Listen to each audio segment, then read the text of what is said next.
अस्सलाम वालेकुम व्यूवर्स।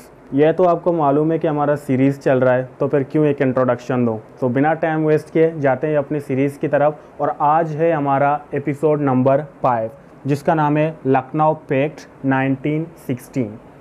इसको डिफ़ाइन करने से पहले एक छोटा सा बात बोलना चाहूँगा। आपको याद है कि जब सर आगा खान लॉर्ड मिंटो के सामने अपने कुछ डिमांड लेकर गए थे, तो लॉर्ड मिंटो ने कहा था कि जब अगला एक्ट आएगा तो उसमें हम आपके सारे डिमांड्स को ज़रूर गौर करेंगे। तो उसके ठीक 3 साल बाद 1909 में एक रिफॉर्म आई थी जिसका नाम था मिंटो मॉर्ले रिफॉर्म। तो उस रिफॉर्म में लॉर्ड मिंटो ने मुसलमानों को जुदागाना इंतखाब यानी कि सेपरेट इलेक्ट्रेट की इजाज़त दी थी। तो उससे मुसलमान बहुत खुश हुए थे, लेकिन इसमें हिंदू और मुसलमान दोनों ही बहुत एक दूसरे से नाराज़ रहने लगे, क्योंकि पहले तो उन्होंने बंगाल का बहुत ही बड़ा हिस्सा मुसलमानों को दे रखा था, और उसके बाद अब 1909 में उन्होंने फिर कह दिया कि मुसलमानों को सेपरेट इलेक्ट्रेट की इजाज़त दी गई है। तो इससे हिंदू मुसलमानों के साथ बहुत नाराज़ रहने लगे। तो इसी वजह से मुसलमान और हिंदू बहुत नाराज़ हुए। लेकिन ये नाराज़गी इन अंग्रेज़ों पर बहुत भारी पड़ी। कैसे?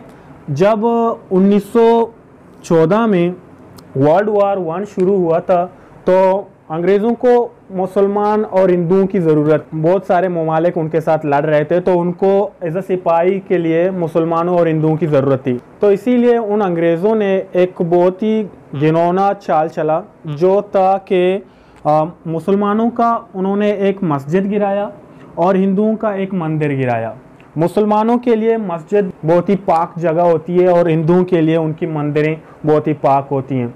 तो इस वजह से जब मुसलमानों और हिंदुओं को पता लगा कि इन अंग्रेज़ों ने हमारा एक मस्जिद गिराया है, और हिंदुओं को पता लगा कि इन अंग्रेज़ों ने हमारा एक मंदिर गिराया है, तो ये मुसलमान और हिंदू फिर से दोबारा एक हो गए, यूनाइटेड हो गए, और उन्होंने एक मंसूबा बनाया, प्लान बनाया कि हम इन अंग्रेज़ों के खिलाफ फिर से खड़े होंगे और जंग करेंगे। तो इस वक्त कायदे आज़म ने मुस्लिम लीग ज्वाइन की थी। कायदे आज़म इससे पहले कांग्रेस में था, लेकिन 1913 में कायदे आज़म ने मुस्लिम लीग ज्वाइन की थी, और वो कांग्रेस में भी था। इस वक्त कांग्रेस में ऐसा नहीं है कि कांग्रेस उसने छोड़ दी थी और डायरेक्टली आ गया था ऑल इंडिया मुस्लिम लीग में। नहीं, वो दोनों तरफ से रहनुमाई कर रहे थे, दोनों तरफ से रिप्रेजेंट कर रहे थे अपनी पार्टियों को। तो जब हिंदू और मुसलमान एक जगह एकजुट हो गए, तो उन्होंने एक रिफॉर्म्स की एक लिस्ट बनाई।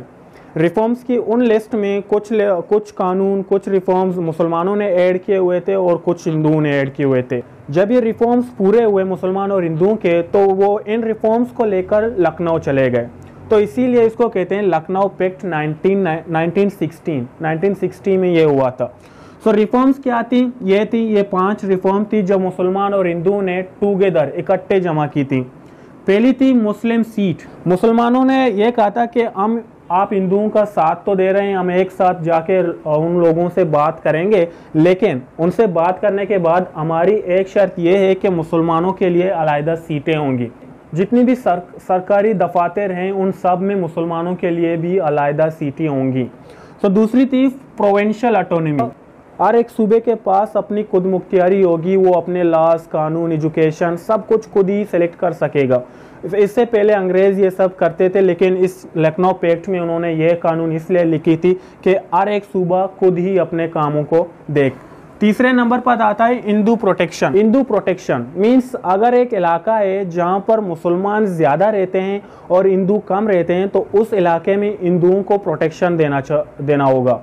और अगर कोई एक ऐसा इलाका है जहाँ पर हिंदू ज़्यादा हैं और मुसलमान कम हैं, तो उस इलाके में मुसलमानों को प्रोटेक्शन देना होगा।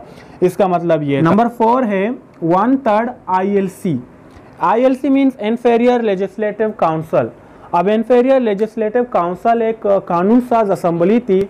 इसमें उन्होंने कहा था कि 3 में से एक जो है मुसलमान होगा। और सबसे लास्ट में थी ऑफ इंडियन इन काउंसिल में जो वर्कर हैं, जो काम करने वाले कर्मचारी हैं, उनमें आधे इंडियन होंगे और बाकी आधे ब्रिटिश के लोग होंगे। तो ये रिफॉर्म्स लेकर ये चले गए थे ब्रिटिश के सामने अपनी रिफॉर्म्स पेश करने।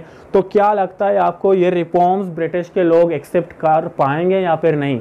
अगर आप जानना चाहते हैं तो हमारा अगला एपिसोड देखना मत भूलना।